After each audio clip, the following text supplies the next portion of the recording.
Today I'm showing you how to do indexing. So if you go into the FamilySearch.org website, this is the main page that it brings you into.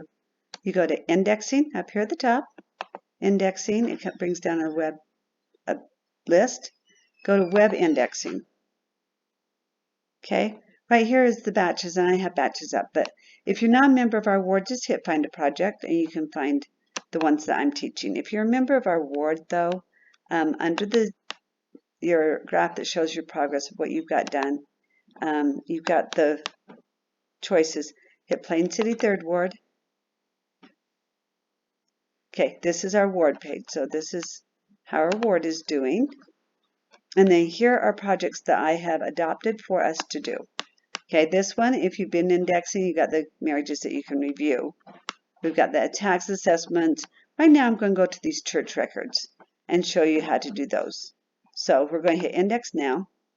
And the ones that I'm going to show you today are baptisms, maybe, hopefully. This is a baptism too. This is a baptism too, so we're good. Okay, so we just go on this and then hit yes. Well, it says yes right there. So as long as you can see that there's writing on here, it's a yes. Okay, one thing that I like to do when I get here is go to data entry and show the ruler, because it helps me keep my place. And so before I enlarge this, I like to move it up to the top, and then I can make the page bigger. So again, it's just under data entry. It's a toggle switch. You can take it on or off that way. Okay, now it looks harder to read, but as you get it bigger, you can see how much easier it is to read. Okay, so this is it, and we are in 1854-55. So we know what years we're in, and it looks like this is December of 54, and then it'll be switching to 55. Okay, so I hit yes right here. Okay, when we do lists, there's some tricks to it. So right here we're going to go to baptisms, and this is going to be on every entry that we do. So I'm going to go here in baptisms. I click in there, and then I just click this right here, like an envelope with a little flap that's all colored in. Okay, that will put it on every entry. Page number 43. Okay, so 43. Again, that will be the same on every entry. So I'm going to hit right here. It will be the same on every entry. The birthday is not going to be the same. So 18. The month was September. Oh, I'm getting that right here. Off to the side, usually here or sometimes back here, they will put the birth dates. So this is the birth date right here. This is September, and this is 1854. Now most of these will be 1854, so I am going to go ahead and hit that so it puts in it every time. But you can type over the top of it, like you can change it really super easy, so don't worry about that. So right here we have the 31st of December. Now December, I can go ahead and put it in every one and change it when I want to. 1854. Again, I'm going to put it in all of them. I'll be changing it later to 1855, but not a big deal. Okay, now I've got the child's name.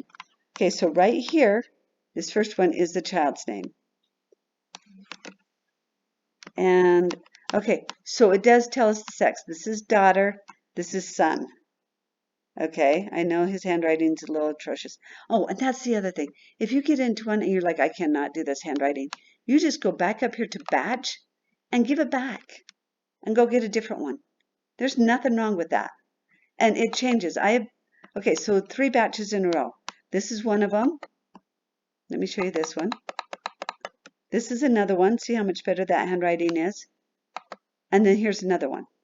So the handwriting changes. So don't be afraid to give it back. Just give it back. Not a big deal. Okay, so child's name's right here. It's Ellen.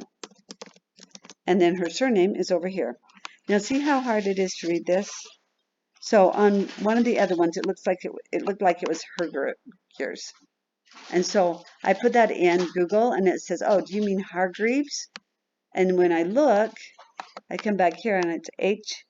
Let's make it bigger. Get in here. H-A-R-G-R, that's an R, E-A-V, and this is how he does his E's sometimes, S. It's Hargreaves. That is what it is. So Google names and stuff. If you can't read it, put in what you think it is and see what Google thinks it is.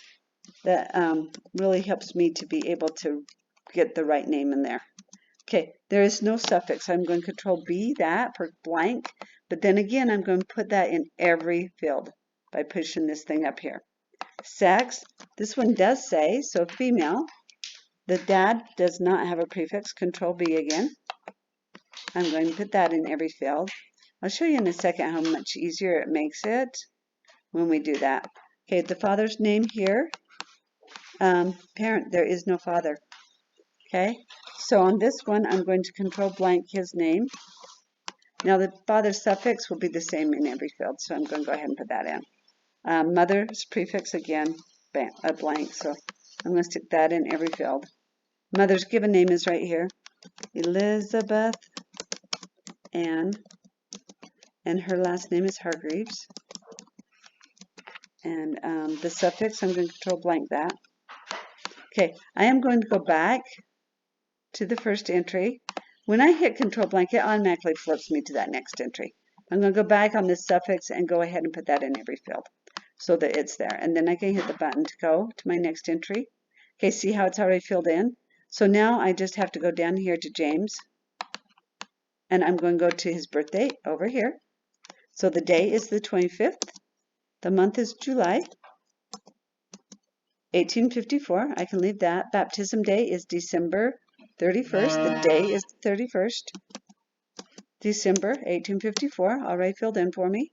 I'm here, James, and his last name is Ashworth.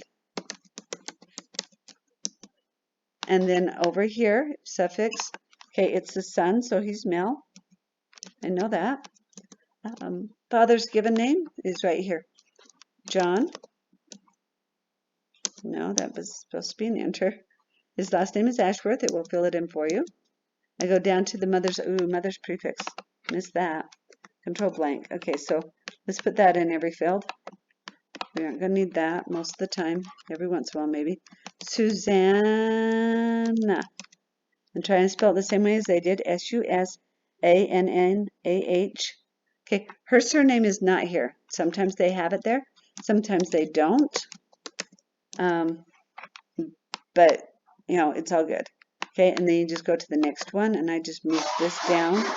Okay, so I'm not going to take you through every one of these, but I want to go to one that I have almost finished, this one. Okay, so I'm on my last entry. Okay, so right here, I am going to do this one. So the birth date on this one is over on this side. So it's the 17th of April in 1870. And then I always double check, I always double check the dates as I go by, even when I've got them auto-filled. Okay, and then here's the baptism day, which is the 29th of January, 1871. Okay, so then I've got the child's given name. It's right here, Thomas Henry. Remember, those years are at the top. That's how I got those. So they're just at the top. And he's a Hayworth. So I'm picking Hayworth right there. And then coming down here to father's given name. Father is right here. He is John. And he is Hayworth too. And then on the mother's name on this one is Alice. It does give her surname. It's right here, maiden name. Barnes. B-A-R-N-E-S. So we want to type that in instead of the married name. Okay, so now I am actually done. There's no more on this page or in this thing. But I have 2 more entries. So I'm just going to go ahead and go to that next entry. Okay, it's right here. And then to get rid of it, I hit the garbage can. Current entry, get rid of it. Okay, I still have 1 more I need to get rid of, so I'm going to do it again and get rid of it. And I have gotten rid of it, and I'm got everything done, so I can hit submit batch. Birthday field is empty. Okay, so this was on number 4. Okay, so I don't want to accept that. I want to go back up to number 4 and see what happened there. Okay, so I got off apparently 1, 2, 3, 4. I don't know how I missed that. Okay, so born the 6th of November, baptized the 1st of January, 1871, so that's all in there. And then I just want to check Ann Hayworth, good. And father is William, and mother is Ann. So I just got off somewhere. Okay, so I'm going to go back to that 8th one again. And I am going to go down and submit batch again. And do you see how it picks up those things if you miss anything? And then you just submit batch. And move, whoo, you got your confetti. And then you can go to a similar batch. I have another batch that's waiting for me. You can go to these if you'd like. Okay. That's it. If you have problems, call me and I will help you. Okay? It's Teresa. Thanks.